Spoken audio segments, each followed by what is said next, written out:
Ben Müslüm Çoban, profesyonel turist rehberi. Ayrıca Şanlıurfa Bölgesel Turist Rehberler Odası Başkanıyım.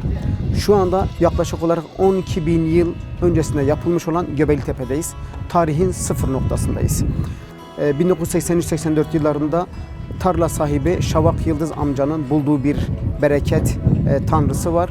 Müzeye götürülüyor ve Atatürk Barajı yapımı sırasında da Nevali Çori'de kazı yapan Alman Arkeoloji Enstitüsü Harold Hoffman ve o dönem asistan Klaus Schmidt'in Nevali Çori kazısını yaptıktan sonra Nevali Çori'deki buluntunun bir benzerinin başka alanda ve Urfa'da başka bir yerde de olabilir düşüncesiyle Göbeklitepe kazınmaya başlanıyor 1995 yılında.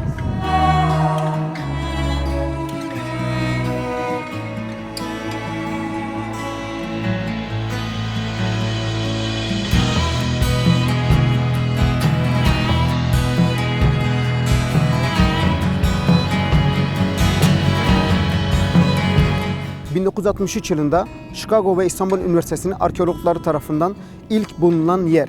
Burada on binlerce, yüz binlerce çakmak taşı parçaları ve özellikle yine bir tapınağın bulunduğu alan ve hemen yine yanı başında iki tane bitmiş su sarnıcı ve üçüncüsü başlamış ama bitmemiş bir su sarnıcı görüyorsunuz. Bu su sarnıçları İki sebepten dolayı yapıldığı söyleniyor arkeologlar tarafından. Birincisi buradaki insanların su ihtiyacının karşılanması için. İkincisi ise burası bir tapınak, bir kült merkezi. Buraya gelen insanların temizlenip arınıp o şekilde asıl büyük tapınağa gittikleri biliniyor.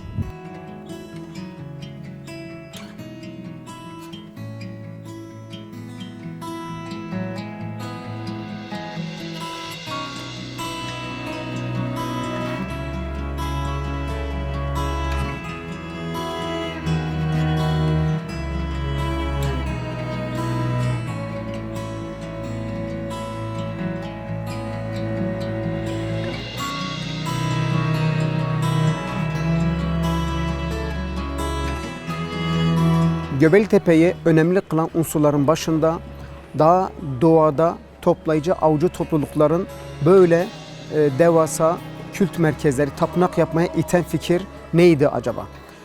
Bu sorunun cevabını arkeologlar halen arıyorlar. Yerleşik hayat nasıl başladı? Eski tezde insanlar topladıkları yiyecekleri, avladıkları hayvanların etlerini barınma ve ısınma gereksinimleri için yerleşik hayata geçildi diye bir tez vardı.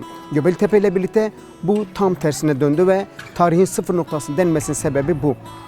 İnsanlar önce bir tapınak yapıyorlar ve tapınağı yılın belirli zamanlarında kullanıyorlar. Şu da önemli, bu insanlar matematiği biliyor, statiği biliyor, mimariyi biliyor ve heykel yapmasını, güzel rölyefler yapmasını biliyorlar. Ve peki bu eğitimi nasıl aldılar? Halen bilinmezliğini koruyor. Gerçekten insanlık tarihimizin çok daha geçmişe gittiğini bize gösteriyor. Göbeklitepe ile birlikte tarımın da ortaya çıktığını biliyoruz. Burada çalışan insanlara sürekli bir besin ihtiyacının gereksinim olduğundan doğada topladıkları yiyecekleri özellikle arpa ve buğdayın tamamını tüketmiyorlar, yemiyorlar. Bir kısmını ayırıp bunu ekip, biçip ve bu şekilde tarımın doğmasına vesile oluyor. Göbeklitepe yapılırken 12 bin yıl öncesinde metal daha yok. Neolitik dönemden bahsediyoruz. Sadece insan ırkının elinde çakmak taşı var. Çakmak taşıyla bu taşlar kesiliyor. Çizimler, rölyefler, buradaki heykeller, buradaki semboller çakmak taşlarıyla yapılıyor. Göbeklitepe üzerinde ortada iki tane T şeklinde erkeği temsil eden, stilize eden megalitler var, monolitler var. Yine duvarın içinde de yine T şeklinde hisseler bulunmakta ve üzerinde erkek hayvanların erekte olmuş çizimleri bulunmakta. Bütün hayvanlar erkek, kesinlikle dişi yok. Sadece doğum yapan, ters doğum yapan bir kadının çizimi bulunmakta. O da Şanlıurfa Arkeoloji Müzesi'ndedir. Göbeklitepe daha çok ataerkil bir yapıda yapılmış ve kazılar şu anda yakın zamanda yeniden devam edecek. Georadar tespitiyle 24 tapınak keşfedildi. Şu ana kadar 7'si bulundu. O bakımından arkeologlar kazılar devam ettikçe hem Göbeklitepe hakkında hem de insanlık tarihinin ilk başlama noktası hakkında hepimizi heyecanlandıran buluşlar önümüzdeki yıllarda devam edecektir.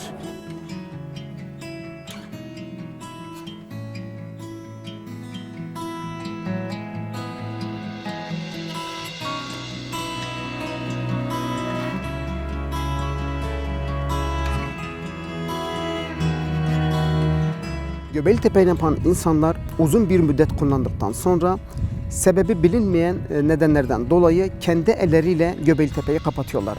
Göbeklitepe kapandıktan sonra dahi yine insanlar tarafından, toplum tarafından gelinen, ziyaret edilen, dilek dilenilen bir tepe. Şu anda görmüş olduğunuz dilek ağacı, dut ağacı Gre Mraza yani Dilek Tepesi diye geçiyor. Halen hem yöre halkı tarafından hem de civardaki köylüler tarafından dilek için, adak için gelinen bir tepedir.